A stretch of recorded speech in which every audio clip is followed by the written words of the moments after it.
Du coup, l'idée de Com, c'était vraiment de pouvoir rendre accessible la vidéo à tous. Et donc, on avait une possibilité, une offre, c'est de partir en fait du budget du client et de plus imposer un budget.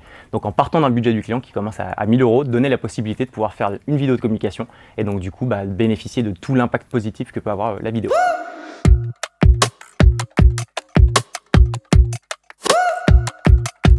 Il y a pas mal d'étapes lorsqu'on réalise une vidéo de communication. Chez Com, on a vraiment tenté d'internaliser l'ensemble des corps de métier. Il y a vraiment la partie en amont qui est toute la partie un peu business, donc comment est-ce qu'on va récupérer du lead. Une fois qu'on a un lead entrant, on va répondre à un brief, donc c'est vraiment essayer de comprendre le besoin du client, pourquoi est-ce qu'il souhaite faire de la vidéo. À partir de là, on va construire un scénario, donc avec un créatif, qui va vraiment imaginer avec toutes les orientations, tous les critères qu'on lui aura donnés, construire le scénario parfait. Ensuite, il y a toute la partie production. Donc c'est vraiment le moment, le jour du tournage. Donc là, c'est toute l'équipe technique qui vient tourner et réaliser le petit bébé vidéo. Ensuite, il y a toute la partie post-production, qui est toute la partie en fait montage, comment est-ce qu'on va habiller sous forme de musique, d'étalonnage, donc toute la colorimétrie de la vidéo pour pouvoir la rendre la plus belle possible, la plus esthétique possible. Et ensuite, il y a la partie diffusion, c'est une fois que j'ai une belle vidéo, comment est-ce que je fais pour la diffuser sur différents canaux. Et une fois qu'elle est diffusée et qu'elle, a priori, normalement, si tu fais bien ton boulot, qu'elle plaît, et du coup, tu as de nouveau des personnes qui te demandent de la vidéo, et donc c'est une spirale un peu vertueuse.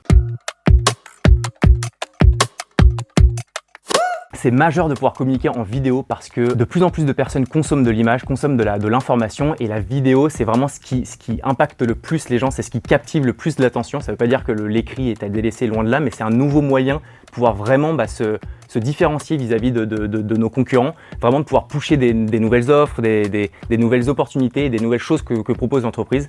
Donc je pense qu'il y a un impact majeur à communiquer, et notamment par le biais de la vidéo. La logique ROI, donc ROI c'est Return on Investment, donc c'est quel est le montant qu'on gagne par rapport à l'investissement qu'on y a mis. Donc si on a mis 10 € et qu'on gagne 100 derrière, c'est la différence entre les deux. Donc le but premier d'une entreprise, c'est gagner de l'argent, in fine, parce que c'est comme ça qu'on arrive à faire grossir son business. Et pour ça, c'est vraiment réussir à gagner plus d'argent qu'on en dépense. Et dans la vidéo, il y a plein de moyens de pouvoir se dire que il y a des leviers qu'on connaît, typiquement sur du digital, sur de l'acquisition, sur les réseaux sociaux, on sait ce qui marche et ce qui ne marche pas. Et donc l'idée du ROI, c'est de se dire que ayant une expérience, ayant des années de boulot derrière nous qui nous ont permis de savoir ce qui fonctionnait ou non, c'est de se dire en fonction d'un budget qui va nous être donné, on sait que la répercussion en termes de ROI peut être plus ou moins importante. Donc je pense que c'est vraiment l'expérience et la connaissance de ces équipes et de la manière dont on travaille qui permet de pouvoir vraiment optimiser et maximiser les chances de ROI pour tous nos clients. Je pense qu'il ne faut pas hésiter à prendre un parti pris. On a souvent tendance, et c'est humain, à vouloir plaire à un maximum de personnes, mais je pense que c'est là où on peut s'y perdre. À mon avis, mieux vaut tenir sa ligne de conduite, se dire voilà, je vais faire quelque chose qui plaît à certains, peut-être un peu moins à d'autres, mais au moins c'est vraiment ce que reflète l'ADN de ta marque ou de toi si tu es un freelance. Mais c'est important de garder ce parti pris et de se dire que tu auras peut-être que la moitié des gens qui vont kiffer ce que tu fais, qui vont venir bosser pour toi, mais ils le feront parce que vraiment tu as une patte, tu as ton ADN et tu as une chose à proposer qui est différente de ce que font les autres.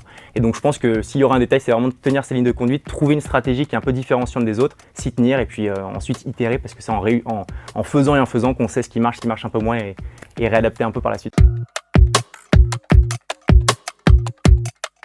Du coup, avec Com, on va lancer une école de formation 100% digitale qui te permettra demain de pouvoir devenir filmmaker, donc vraiment savoir comment tous les rouages de la vidéo, c'est comment tourner, comment trouver son premier client. Donc on va lancer ça dans exactement 2 mois. Donc si jamais vous êtes intéressé par ce nouveau milieu, ce nouveau type de métier, n'hésitez pas à nous contacter directement sur notre site internet.